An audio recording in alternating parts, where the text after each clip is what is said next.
તો હેલો દોસ્તો, welcome back to my new video. તો ફરીથી આજના આપણા નવા વિડીયોમાં તમારું બધાનું સ્વાગત છે। તો કેમ છો તમે બધા? મારા ખ્યાલથી બધા મજામાં જશો તો તમને બધાને જય દ્વારકાધીશ, જય શ્રી રામ અને જય માતાજી।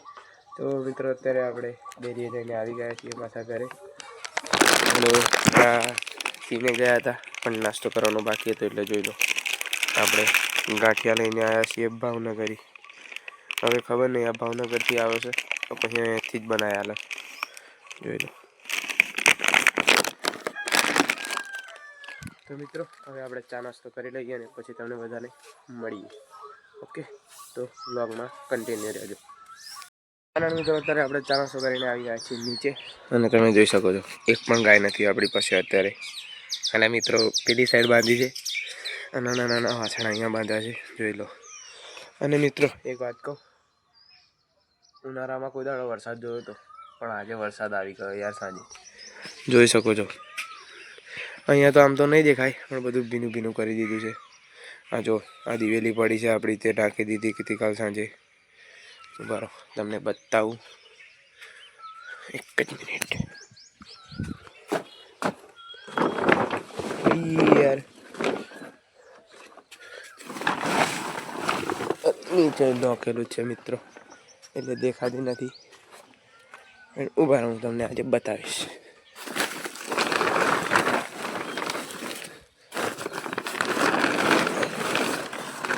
જોઈ લો મિત્રો, દિવેલી આપણે જે ભરેલા હતા એ કઢાઈ લીધી છે, અને મિત્રો આપણી બધી ગાયો સામેની સાઈડ બાંધેલી છે, જોઈ લો અહીં ખેતરમાં।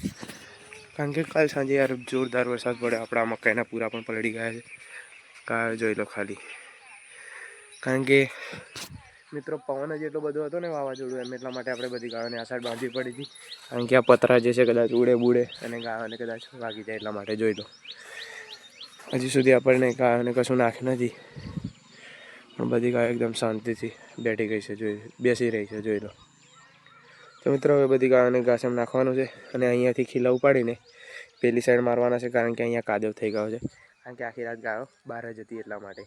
અને મિત્રો, રાતે ભયાનક વાવાઝોડું ને ભયાનક વરસાદ પડ્યો છે, તો હવે આ બધી ગાયોને આપણે પેલી સાઈડ બાંધી દઈએ, અને પછી એમને આ મકાઈના પૂરા એમ નાખી દઈએ। અને ચાલો મિત્રો, અને રાતે વરસાદ પડે ને અત્યારે તો તાપ કાઢે, જોઈ લો। અને કોના કોના ગામમાં વરસાદ પડ્યો તે કોમેન્ટ કરીને જરૂર જણાવી દેજો, આપણને પણ ખબર પડે કે કઈ જગ્યાએ વાવાઝોડું આવ્યું હતું અને વરસાદ પડેલો। તો ચાલો મિત્રો, અત્યારે બધી ગાયોને બીજી સાઈડ બાંધી અને એમને પૂરા નાખી દઈએ, અને પછી મળીએ। અને મિત્રો, અત્યારે આપણે બધી ગાયોને પેલી સાઈડ બાંધી દીધી છે, ખીલા મારીને અહીંયા હતી તો, અને બધી ગાયોને આપણે મકાઈના પૂરા પણ નાખી દીધા છે, જોઈ શકો છો। અને બધી ગાયો અત્યારે શાંતિથી ખાઈ રહી છે। અને હવે અત્યારે આપણે બીજું એક કામ આવી ગયું છે, દિવેલી જે પડી હતી એ બધી દિવેલી અત્યારે ઘરમાં નાખવાની છે, કેમ કે કદાચ જોઈ લો પાછું વાતાવરણ વરસાદ આવે એવું કરી દીધું છે, મોસમ એક નંબર છે। તો મિત્રો, અત્યારે જે દિવેલી બધી ત્યાં પડી હતી એ બધી દિવેલી આપણે ઘરમાં નાખવાની છે, તો ચલો ફટાફટ ઘરમાં નાખી દઈએ। સામે મમ્મી ને દાદા એ લોકો દિવેલી નાખી રહ્યા છે, જોઈ લો, એ રહ્યા સામે દિવેલી ભરી રહ્યા છે। અહીંયાથી જો એમાં મેં તગારું લીધું, મારા દાદા લેવા, એ બધી આપણે દિવેલી અત્યારે ઘરમાં નાખવાનું કામ ચાલી રહ્યું છે। પણ આપણે આ ગાયોને પૂરા નાખતેલા એટલા માટે આપણે ગયા નથી, પણ હવે આપણે પૂરા નાખીને નવરા થઈ ગયા છે, એટલે હવે આપણે દિવેલીને ખાવા જઈશું, અને બધી દિવેલી ઘરની અંદર નાખવાની છે। તો ચલો ફટાફટ દિવેલી ઘરની અંદર નાખી દઈએ, અને પછી તમને બધાને મળીએ। તો વ્લોગમાં કન્ટિન્યુ રહેજો। મોસમ તો જોવા યાર, નારમાં પણ પાણી ભરાઈ ગયું છે, ડાર પડી ગયું છે। તો ચલો મિત્રો, મળીએ, તો વ્લોગમાં કન્ટિન્યુ રહેજો।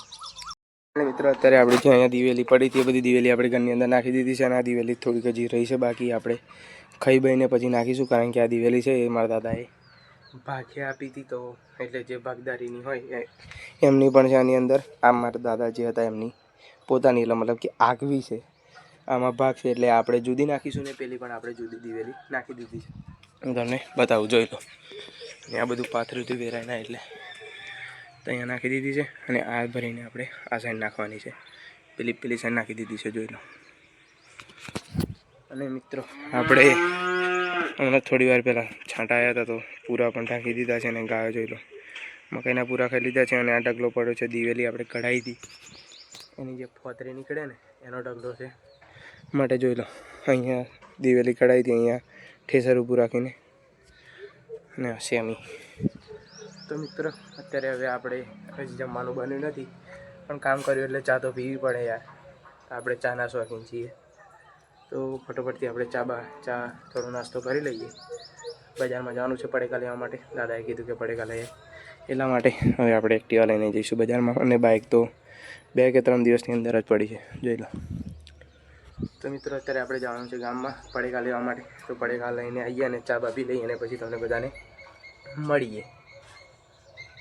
ફાઇનલી મિત્રો આજે જે આપણું કામ હતું એ બધું પતી ગયું છે, કારણ કે જોઈ શકો છો અહીંયા જે બધી દિવેલી પડી હતી એ બધી દિવેલી અત્યારે આપણે નાખી દીધી છે અંદર ઘરમાં. જોઈ લો એકદમ ચોખ્ખું થઈ ગયું છે અને બધી ગાયોને પણ આપણે અંદર બાંધી દીધી છે, જોઈ લો.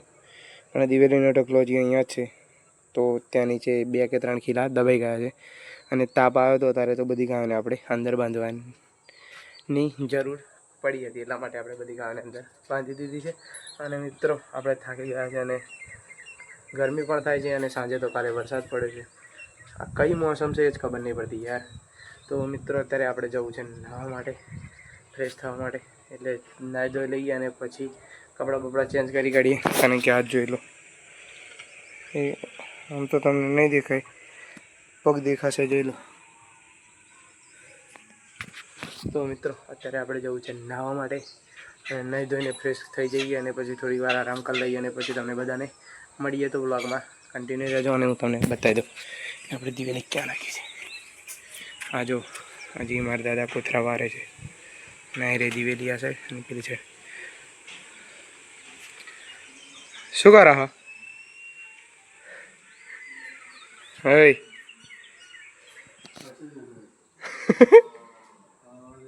હેલો ગાઈસ,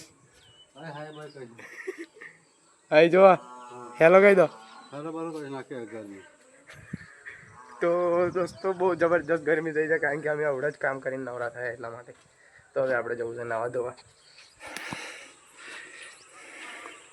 દિવેલી પલળેલી મિત્રો, ગરમી જેટલી બધી થઈ છે કશું બોલતા જ નહીં. યાર આપણે નહીં ધોઈને ફ્રેશ થઈ જાય અને પછી તમને બધાને મળીએ. મિત્રો નહીં ધોઈને ફ્રેશ થઈને આરામ કરીને આપણે આવી ગયા છીએ પાછા નીચે. અને પપ્પાનો ફોન આવ્યો તો આપણે મારા પપ્પાને લેવા માટે જવાનું છે જનોડ પાટીએ. અને પતરું પણ બંધ કરી દીધું હતું, જોઈ લો આપણે. તો ચલો ફટાફટથી પપ્પાને લઈને આવીએ મારા, અને પછી તમને બધાને મળીએ.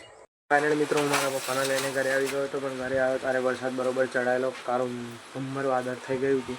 એટલા માટે પછી આપણે બધી ગાવાનું દૂધ એમ કાઢવાનું હતું, ડેરીએ જવાનું હતું, મકાઈ લાવવાનું હતું. એટલા માટે ઘણું બધું કામ હતું, એટલે આપણે ફટોફટ બધું કામ પતાવી દીધું. અને અત્યારે વરસાદ પણ ચાલુ થઈ ગયો છે, જોઈ શકો છો. એટલો બધો નથી પડતો, થોડો પડી રહ્યો છે. અને આપણે મકાઈ લાવ્યા છીએ, સામે નાખ્યું છે, જોઈ લો. અત્યારે રાતનો ટાઈમ થઈ ગયો છે એટલે નહીં દેખાય. અત્યારે થોડો વરસાદ ચાલુ થઈ ગયો છે, જોઈ લો. અને આ નાના વાસણાને પણ આપણે મકાઈ નાખી દીધું છે.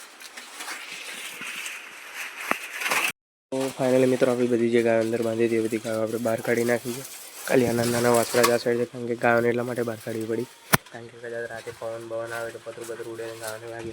આમ તો જો કે ઉડે એવા નથી, કારણ કે થાંભલા વડે કરેલા છે, પણ પેલી સાઈડના જે છે એમાં થોડોક લોચો છે એટલા માટે. અને એ પતરા જે છે હલકા છે, અને આ બધા નવા પતરા છે, જોઈ લો. તો મિત્રો હવે આપણે નાવા ધોવા જવાનો ટાઈમ થઈ ગયો છે અને જમવાનો પણ ટાઈમ થઈ ગયો છે. તો આજનો વ્લોગ આપણે અહીંયા જ પૂરો કરીએ. જો બ્લોગ સારો લાગ્યો તો લાઈક, શેર અને કોમેન્ટ કરવાનું ભૂલતા ના. અને ચેનલમાં નવા હોય તો ચેનલને સબસ્ક્રાઈબ પણ કરી દેજો. તો ચલો ફરીથી મળી કોઈ નવા બ્લોગ સાથે, ત્યાં સુધી તમને બધાને જય દ્વારકાધીશ, જય શ્રી રામ અને જય માતાજી.